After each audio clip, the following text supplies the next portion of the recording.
ছেলে শ্বশুর বাড়ি যাবে, বুদ্ধিশুদ্ধি একটু কম, তাই মা তাকে ভালো করে শিখিয়ে দিল।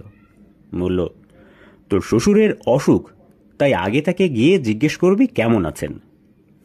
উনি হয়তো বলবেন ভালো, তখন বলবি এইটাই তো আমাদের কাম্য। তারপর তিনি কি পথ্য করছেন জানতে চাইবি। তিনি কিছু একটা বলবেন, তুই তখন বলবি অতি উপাদেয় পথ্য, রোজ খেলে তাড়াতাড়ি সুস্থ হয়ে উঠবেন আশা করি। তারপর জিজ্ঞেস করবি কোন ডাক্তার তার চিকিৎসা করছেন। ডাক্তারের নাম শুনে বলতে পারবি তো, দারুণ ডাক্তার, খুব তাড়াতাড়ি ভালো হয়ে যাবেন। আর সব সময় হাসি হাসি মুখ করে থাকবি, কেমন? মা নেওটা ছেলে ঘাড় নেড়ে বেরিয়ে পড়ল। শ্বশুর মশাই রোগের জ্বালায় বিছানায় শুয়ে ছটফট করছেন।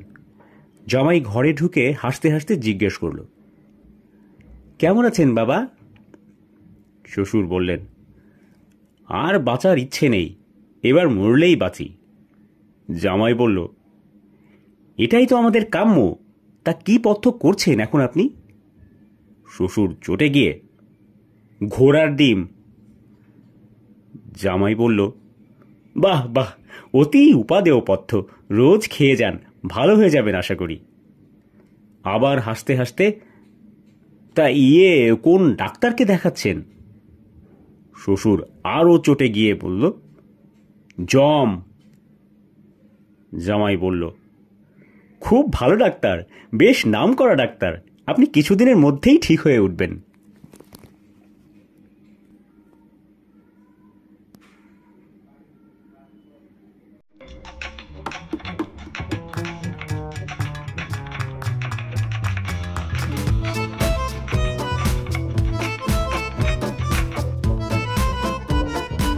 একটি চায়ের দোকানে বসে কিছু অলস লোক আড্ডা মারছে। একজন অন্যজনকে গুল মারে, অর্থাৎ মিথ্যা বলে। বসে থাকা বাকি লোক শোনে। দোকানদারের কোনো সমস্যাই নাই, বরং লাভ, দু একটা চা বিক্রি করতে পারবে। এত প্যাচাল করে সময় নষ্ট করে লাভ কি?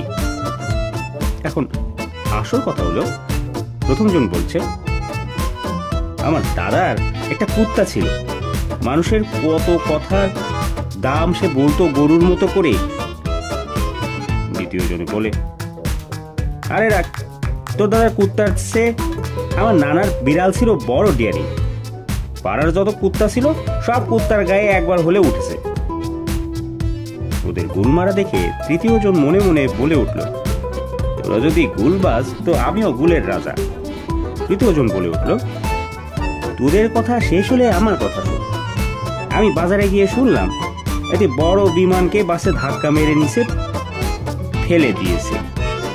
মানুষজন মরে নাই, কিন্তু পাশে একটি কুত্তা ও বিড়াল মরে পারা গেছে।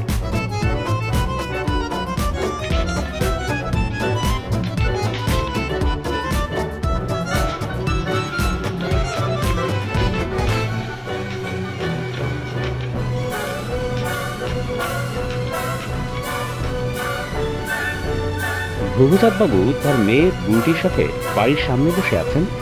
এমন সময় সেখানে বুলটির বয়ফ্রেন্ড কেলটু হাজির।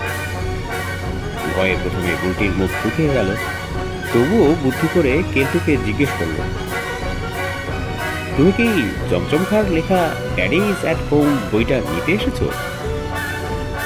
কেলটু, না, আমি কুমকুম কুমারীর লেখা where should I wait for you বইটা নিতে এসেছি। বুলটি বলল, সরি, এই বইটা আমার কাছে নেই, তবে তুমি কুমার কার্তিকের লেখা আন্ডার দ্য ম্যাঙ্গো ট্রি বইটা পড়ে দেখতে পারো।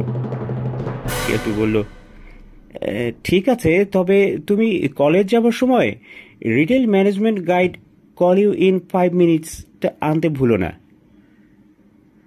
বুলটি বলল, আমি কলেজ যাবার সময় তোমার জন্য অচেতন ভগতের লেখা I won't let you down বইটা নিয়ে আসবো। কেলটু বলল, ওকে, বাই। কেলটু চলে যাবার পর ঘুঘুচাঁদ বাবু বুলটিকে জিজ্ঞেস করলেন, হ্যাঁ রে, এতগুলো বই ছেলেটা কি সব পড়ে ফেলতে পারবে? বুলটি চোখ উজ্জ্বল করে বলল, হ্যাঁ বাবা, ও প্রচণ্ড স্মার্ট আর বুদ্ধিমান। ঘুঘুচাঁদ নির্লিপ্তভাবে বলল, তাই নাকি? তাহলে বরং প্রেমকান্ত বাক্যবাগীশের লেখা ফাদার্স আর নট স্টুপিড বইটাও একবার পড়তে বলিস। তুইও পড়িস, বুঝলি?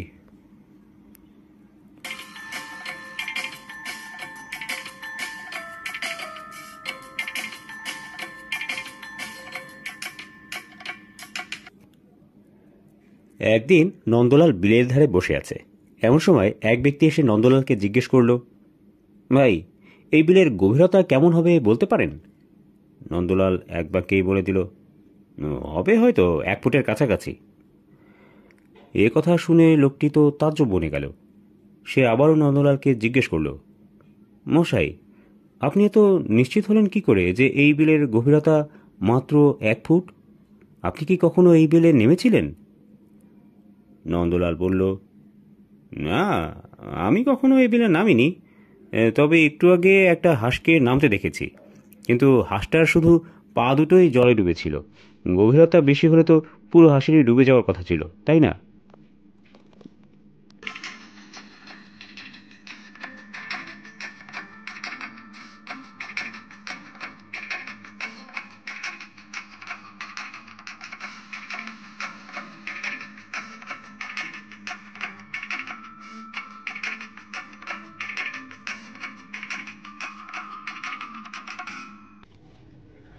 অনিল আমার সেই ছোটবেলার বন্ধু। সেই ছোট থেকেই তার প্রচুর জেদ। যখন যা আবদার করবে তখনই সেটাই আবদার পূরণ করতে হবে, তা না হলে চিৎকার করে পুরো পাড়া মাথায় তুলবে। তখন আমরা সবাই ক্লাস 5-এ পড়ি। একদিন টিভিতে শক্তিমান সিরিয়ালটা দেখতে দেখতে অনিলের নাকি মনে হয়েছিল সেও নাকি বড় হলে শক্তিমান হবে, তাই এখনই আর শক্তিমানের লাল পোশাকটি তার কিনে দিতে হবে। এরপরে সে নাকি সকলের জন্য ভালো ভালো সব কাজ করবে। একদিন তার বাবা শহরে একটা কাজে গিয়ে ফেরার সময় তার একমাত্র আদরের ছেলেটির আবদার পূরণ করতে শক্তিমানের পোশাক কিনে নিয়ে বাসায় আসলেন। এরপর থেকে শুরু হলো আমাদের যন্ত্রণা। সেই লাল পোশাক পরে অনিল নিজেকে শক্তিমান মনে করত। রাস্তাঘাটে যার তার সামনে হঠাৎ সে তার একটি হাত মাথার উপর তুলে বন বন করে ঘুরতে শুরু করত। তার বাবা একদিন আমাদের বন্ধু বান্ধবদের ডেকে বললেন, তোদের বন্ধুটাকে নিয়ে এই কি জ্বালায় পড়লাম বলতো। সেদিন ছেলেটাকে মাছ বাজারে নিয়ে গেলাম, একজন মাছ বিক্রেতা কিছু পচা মাছ বিক্রি করছিল। অনিলকে সেটা বলাতে সে দেখলাম সেই মাছওয়ালাকে শাস্তি দেবে বলে তার সামনে গিয়ে এক হাত মাথায় তুলে গোল গোল ঘুরতে ঘুরতে শুরু করে দিল। এরপর তো লোকজন আমাকে ধরে মারবে। কোনো মতে সেদিন তাকে টেনে নিয়ে বাড়িতে ফিরে আসি। আত্মীয় স্বজন তো এবার ওর মানসিক পরিস্থিতি নিয়ে সন্দেহ করবে। না, আমারই ভুল হয়েছে ওর জন্য ওই পোশাকটা কিনে আনা। তোরা বন্ধুরা ওকে একটু বুঝিয়ে বলিস তো, ও যেন এসব পাগলামি একদম ছেড়ে দেয়। ওর মা দেখলাম পাশ থেকে বলল, এই তো সবে শুরু, দাঁড়াও। ছেলে তো গতকাল আমাকে বলছে শক্তিমানের ড্রেসটি পরেই এবার থেকে নাকি সে স্কুলে যাবে। নাও, আরও ওর সব উল্টা পাল্টা আবদার আরও পূরণ করো। সত্যি বলতে আমাদের বন্ধুদের মধ্যেও দিন দিন অস্বস্তিটা ক্রমেই বেড়ে উঠছিল। বিকেলে পাড়ার মাঠে খেলতে এসেও দেখতাম অনিল তার সেই শখের শক্তিমানের পোশাকটি পরেই এসেছে। সে ছিল আমাদের ফুটবল টিমের একমাত্র গোলকিপার। খেলার সময় বল তার সামনে এলেই সে বলটি ঠেকানোর পরিবর্তে সে গোলপোস্টের সামনে তার এক হাত তুলে ঘুরতে শুরু করত, যেন কোনো এক অদৃশ্য শক্তিতে সে বল থামাবে। কি করে ওর মাথায় থেকে এই সব সরানো যায় সেটাই সকলে ভাবছি, কিন্তু কি করব কিছুই বুঝে উঠতে পারছিলাম না। একদিন বিকেলে আমরা সকল বন্ধুরা পাড়াতে ঘুরতে বেরোলাম। অনিল শক্তিমানের পোশাক পরেই আমাদের আগে আগে হেঁটে চলল। এই সময় পাড়ার শঙ্কর পাগলটা রোজকার মতোই গ্রামের মন্দিরের সামনে বসে তার খেয়ালে চিৎকার করে ভুলভাল কি সব গান করে যাচ্ছিল। সে হঠাৎ ছোট শক্তিমানকে তার দিকে আসতে দেখে তার গান থামিয়ে বড় বড় চোখ করে অনিলকেই শুধু দেখতে শুরু করল। এই সময় অনিল আমাদের বলল, দেখলি, আমাকে দেখেই শঙ্কর পাগলা কেমন ঠিক হয়ে গেছে, দাঁড়া, ওকে আরও একটু আমি ঠিক করিয়ে দিয়ে আসি। এই বলে সে দেখলাম শঙ্কর পাগলার সামনে তার একটা হাত মাথার উপরে তুলে জোরে জোরে সে ঘুরতে শুরু করল। পাগলও কিছুক্ষণ অনিলের এই সকল কাণ্ডকারখানা দেখে ক্ষেপে গিয়ে অনিলকে টেনে এক চড় মেরে বসল। ঘুরতে ঘুরতে অনিল প্রায় 10 হাত দূরে ছিটকে গিয়ে পড়ল। এরপর দেখলাম শক্তিমান মাটিতে শুয়ে গড়াগড়ি খেতে খেতে ভীষণ কান্না শুরু করে দিল। সেদিন কোনো মতে তাকে শান্ত করে তাড়াতাড়ি বাড়িতে নিয়ে ফিরলাম। সেদিন শঙ্কর পাগল মোটেও ঠিক হয়নি, কিন্তু অনিল পুরোপুরি ঠিক হয়ে গিয়েছিল। শক্তিমান যে মারও খেতে পারে সেদিন সেটা তার মাথায় খুব ভালোভাবে ঢুকেছিল, তাই সে তার সাধের শক্তিমানের পোশাকটি আর কখনো ছুঁয়েও দেখেনি। অনিলের পরিবার স্বস্তির নিঃশ্বাস ফেলল, আর আমরাও বাঁচলাম হাঁপ ছেড়ে। সত্যি বলতে কি, আমরা এতদিনে যা ঠিক করতে পারিনি সেটা ঠিক করে দেখিয়েছিল পাড়ার সেই শঙ্কর পাগলা।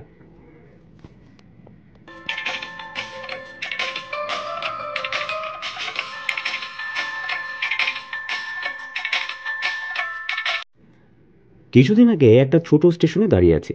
দূরে থেকে দেখলাম স্টেশনে একটা ট্রেন ঢুকছে। ছোট স্টেশন, তাই অ্যানাউন্স করার মতো একটা মাইকও নেই। কি লোকাল কিছুই বোঝাতে পারছিল না। ভাবলাম ট্রেনের সামনেও হয়তো গন্তব্য স্টেশনের নাম লেখা থাকবে, কিন্তু সেখানেও কিছু দেখতে পেলাম না। আমরা সামনে বসে থাকা এক বয়স্ক দাদুকে জিজ্ঞেস করলাম, দাদু, এটা কি আসছে? রেগে গিয়ে তিনি আমাকে বললেন, আমার সাথে ইয়া কি হচ্ছে? আজ তো একটা ট্রেন দেখেও বলছিস কি আসছে? চোখের মাথাটা কি খেয়েছিস? ট্রেন লাইনে কি জাহাজ বা উড়োজাহাজ আসবে? ট্রেন লাইনে তো ট্রেনই আসবে নাকি? সবাই আমাকে আবার পাগল বলে এইদিকে কত পাগল এইদিকে ঘুরে বেড়াচ্ছে। দাদু, কি লোকাল? আমাকে দেখে তোর লোকাল মনে হচ্ছে? জানিস এই স্টেশনটা একসময় আমাদের ছিল। এই সময় স্টেশনের পাশের একটি চায়ের দোকানে বসে থাকা এক ভদ্রলোক আমাকে ডেকে বললেন, দাদা, ওনার মাথাটা একটু খারাপ আছে, আসলে উনি এইখানেই থাকেন। তাই সেই দাদুর সাথে আর কথা না বাড়িয়ে সেই ভদ্রলোকটির কাছ থেকে কোন লোকাল সেটা জেনে নিয়ে কোনো মতে ছুটে গেলাম ট্রেনটি ধরার জন্য। আমার এখন মনে হয় সত্যি সেদিন দাদুকে আমি ভুল প্রশ্নই করেছিলাম। হয়তো আমার প্রশ্নটাই ভুল ছিল। সত্যি তো, ট্রেন লাইনে আবার ট্রেন ছাড়া আর কি আসবে?